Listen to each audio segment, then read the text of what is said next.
The Blues Brothers is not just a beloved musical comedy, it is an iconic masterpiece that delivered electrifying performances and unforgettable characters, captivating audiences across generations.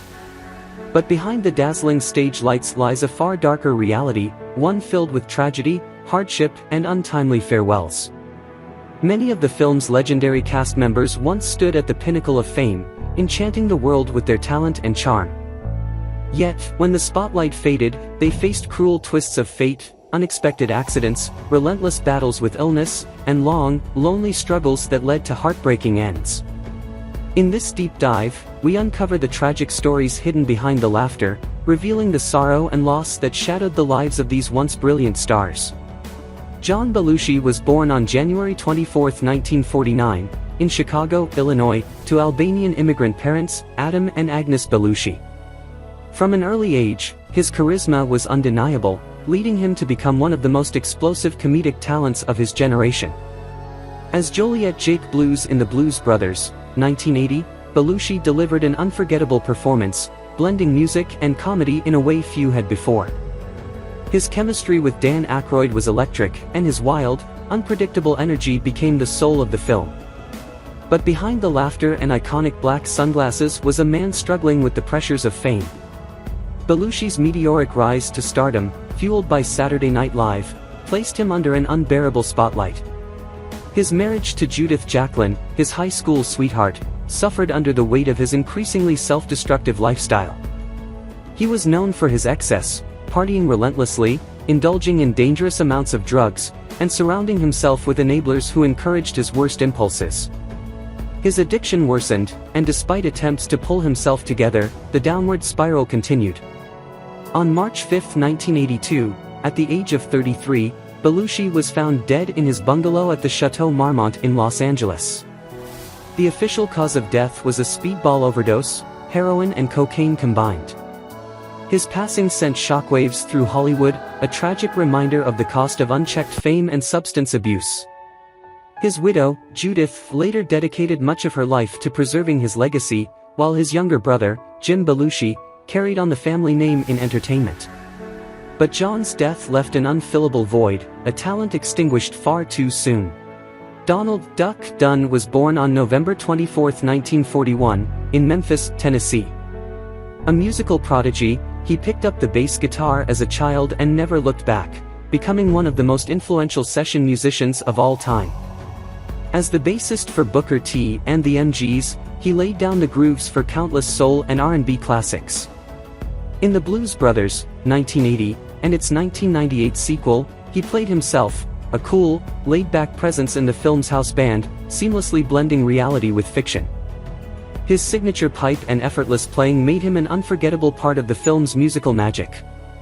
Though he was revered for his talent, Dunn lived much of his life in the shadows of the stars he supported. He was married and had a son, but the road was his true home, and music was his first love. The relentless touring schedule wore on him, yet he never slowed down, playing with legends until the very end. On May 13, 2012, while on tour in Tokyo, Dunn passed away in his sleep at the age of 70. The cause was heart failure, a quiet and sudden end for a man whose rhythms had pulsed through the veins of music history. He had spent his final hours doing what he loved, playing music, before slipping away into the silence. Kathleen Freeman was born on February 17, 1919, in Chicago, Illinois, to vaudevillian parents, which all but ensured she would live a life dedicated to performance. A character actress of remarkable versatility, she built a career playing stern yet hilarious authority figures, none more memorable than Sister Mary Stigmata, affectionately known as the Penguin, in The Blues Brothers, 1980, and its 1998 sequel. Her portrayal of the no-nonsense nun wielding a ruler with righteous fury became one of the film's most beloved supporting performances. Despite her on-screen warmth and comedic brilliance, Freeman's personal life was far from joyous. She never married, and though she was intensely private about her relationships, she was rumored to have endured heartbreak and loneliness behind closed doors. Her dedication to her craft often left little room for personal happiness, and as the years passed, she focused solely on her work. In her later years, she continued acting, even appearing on Broadway, but a devastating battle with lung cancer forced her to slow down. She passed away on August 23, 2001, at the age of 82, leaving behind a legacy of laughter but also an air of sadness, an actress who gave the world so much but seemingly had little solace of her own. Ben Piazza was born on July 30, 1933, in Little Rock, Arkansas. A talented character actor, he built a career on stage and screen, often playing roles that exuded quiet authority. In The Blues Brothers, 1980, he portrayed the father of the orphanage where Jake and Elwood Blues grew up, a small but significant role in setting the stage for the brothers' mission from God. Though his performance was brief, his presence added a layer of sincerity to the film's otherwise chaotic energy. Off-screen, Piazza's life was one of hidden struggles. A deeply private man, he was married to actress Dolores Dorn for a time, but their union was short-lived.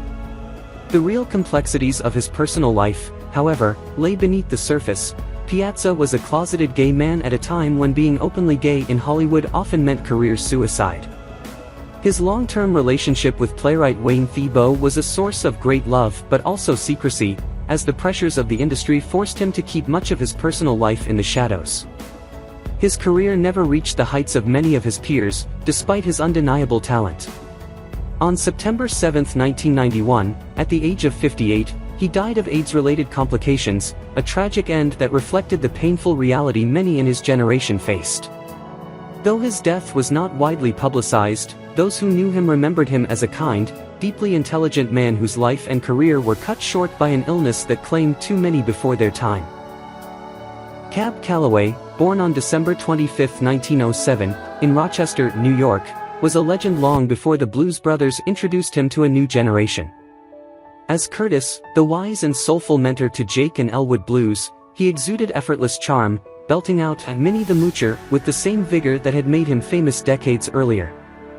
A jazz pioneer, bandleader, and showman of extraordinary talent, Calloway was a larger-than-life figure who revolutionized swing music and captivated audiences with his flamboyant performances.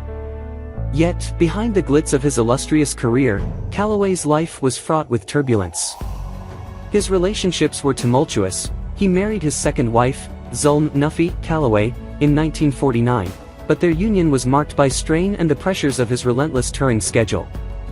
His relationship with his daughters, particularly his eldest, was also complicated, often strained by his demanding career and strong-willed personality.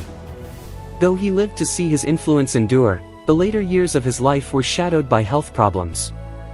In 1994, he suffered a massive stroke that left him in a nursing home, where he remained until his death on November 18, 1994, at the age of 86.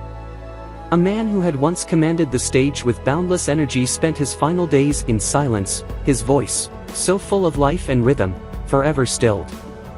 Henry Gibson was born on September 21, 1935, in Germantown, Pennsylvania.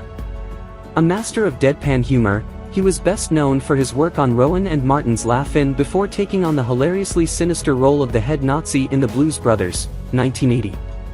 With his calm, almost eerie delivery, he turned what could have been a generic villain into a bizarrely memorable figure, his smug declarations and eventual humiliating downfall at the hands of Jake and Elwood making for some of the film's most absurdly funny moments. Despite his knack for comedy, Gibson's personal life had its share of sorrow. He married Lois Geiger, and together they had 3 children, but his professional life often kept him away from his family. Though he had a steady career with countless film and television appearances, he was never quite a household name, something that reportedly left him feeling overlooked in Hollywood. As he aged, he battled with illness, and in 2009, he was diagnosed with cancer. He passed away on September 14, 2009, just a week before his 74th birthday. His death, while not as shocking as some of his contemporaries, marked the loss of a truly unique comedic talent, a man whose quiet eccentricity made every role he played unforgettable. James Brown was born on May 3, 1933, in Barnwell, South Carolina, into crushing poverty. His childhood was marked by hardship. His parents separated when he was young, and he was left to fend for himself in the streets of Augusta, Georgia. Music became his escape, his salvation, and ultimately, his kingdom. By the time he appeared in The Blues Brothers, 1980, as Reverend Cleophas James, the firebrand preacher delivering a gospel-fueled performance of The Old Landmark, Brown was already a legend. The godfather of soul had conquered the music world with his electrifying stage presence and raw, untamed voice. But for all his success, Brown's personal life was a storm of chaos. His marriages, 3 in total, were plagued by violence, infidelity, and legal battles. His relationship with his children was often strained, his controlling nature and unpredictable temperament leaving scars that never fully healed. By the late 1980s, his struggles with drugs and the law spiraled out of control. In 1988, he led police on a wild car chase that ended with his arrest and a 6-year prison sentence, of which he served less than 3.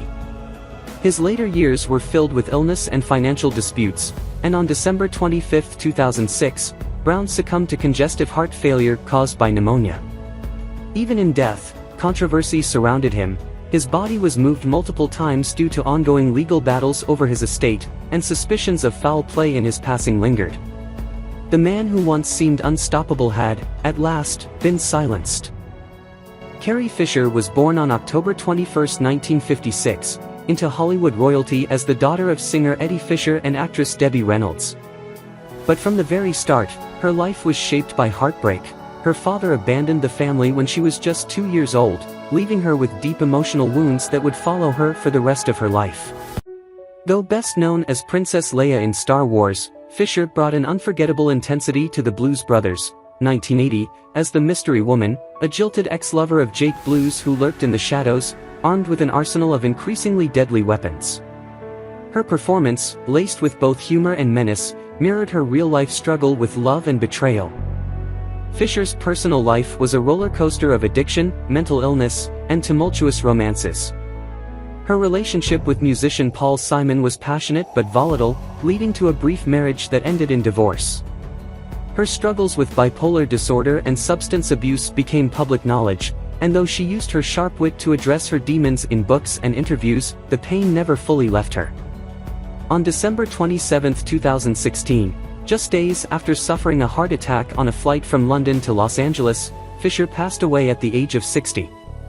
The tragedy deepened when her mother, Debbie Reynolds, died the very next day, reportedly from a stroke brought on by grief. Carrie Fisher spent her life battling the ghosts of her past, and in the end, those ghosts seemed to take her with them. John Candy was born on October 31, 1950, in Newmarket, Ontario, Canada. From a young age, he had a natural gift for comedy, a warmth that could light up the darkest of rooms, and a presence that made audiences feel like they knew him personally. In The Blues Brothers, 1980, he played Burton Mercer, the good-natured yet persistent parole officer hot on the trail of Jake Blues. His role, though relatively small, showcased his signature blend of charm and humor, making him one of the film's most memorable supporting characters. Despite his infectious laughter and larger-than-life personality, Candy's own life was marked by struggle. He battled with insecurities about his weight, a struggle that only worsened as his fame grew. The pressure to be the funny man, the stress of Hollywood, and an unhealthy lifestyle took their toll. He was a devoted family man, married to Rosemary Hober, with whom he had 2 children, but his workaholic tendencies kept him away from home for long stretches, something he often expressed regret over. His final years were plagued by health issues and concerns about his future in an industry that was rapidly changing. On March 4, 1994, while filming Wagons East in Mexico, Candy suffered a fatal heart attack in his sleep at just 43 years old. His death sent shockwaves through Hollywood, leaving behind a void that could never truly be filled. The world had lost not just a comedian, but a man whose kindness, humility, and heart made him irreplaceable. Frank Oz, born May 25, 1944, is an accomplished puppeteer, director, and actor who made a brief but memorable appearance in The Blues Brothers as a corrections officer. His character appears at the beginning of the film, handing personal belongings back to Joliet, Jake Blues, upon his release from prison. Oz's influence in the entertainment industry extends far beyond this small role, as he was one of the key creative minds behind The Muppet Show and Sesame Street, bringing to life beloved characters such as Miss Piggy, Fozzie Bear, Bert, and Grover. His most famous work outside puppetry is as the voice of Yoda in Star Wars, a role he has reprised in multiple films over the decades. Despite his professional success, Oz's personal life has been more complicated. His first marriage ended in divorce, and though his second marriage has lasted, it has not been without challenges. The pressures of a demanding career, long working hours, and the isolating nature of fame have contributed to tensions within his personal relationships. While Oz continues to be active in Hollywood, directing films like Bowfinger and The Score, his private life remains more discreet. There have been reports of estranged family relationships and struggles to balance his creative passion with personal happiness. Even as he maintains a steady career, his life has been a mix of artistic triumphs and personal hurdles, navigating the complexities of both Hollywood and home. Dan Aykroyd, born July 1, 1952, is a legendary comedian, actor, and writer, best known for his portrayal of Elwood Blues in The Blues Brothers, 1980. Alongside John Belushi's Jake Blues, Aykroyd created one of the most iconic musical and comedic duos in film history. With his signature deadpan delivery, dark sunglasses, and deep love for rhythm and blues, Aykroyd's Elwood became an instant classic. His career began in the 1970s as an original cast member of Saturday Night Live, where his eccentric energy and knack for impressions made him a standout performer. His writing and acting talents led him to co-create and star in major films, including Ghostbusters, Trading Places, and Spies Like Us. Despite his professional success, Aykroyd's personal life has had its share of ups and downs. He was once engaged to Star Wars actress Carrie Fisher, but their whirlwind romance ended before marriage. He later married actress Donna Dixon in 1983, and although their relationship endured for decades, they eventually announced their separation in 2022. Aykroyd has been open about his struggles with Asperger's syndrome, which has affected his social interactions and personal relationships. Over the years, he has also dealt with the emotional toll of losing close friends, including John Belushi, whose 1982 death profoundly impacted him. While he has remained active in the entertainment industry, often reprising his classic roles and working on paranormal research, his personal life has been filled with both enduring love and heartbreaking losses. Despite these challenges, Aykroyd continues to find solace in his passions, from music to the supernatural, and remains a respected figure in Hollywood. What do you think about the deaths of the actors from the Blues Brothers, and who do you remember the most? Share your thoughts in the comments below, and don't forget to subscribe to the channel and turn on notifications to watch the latest videos.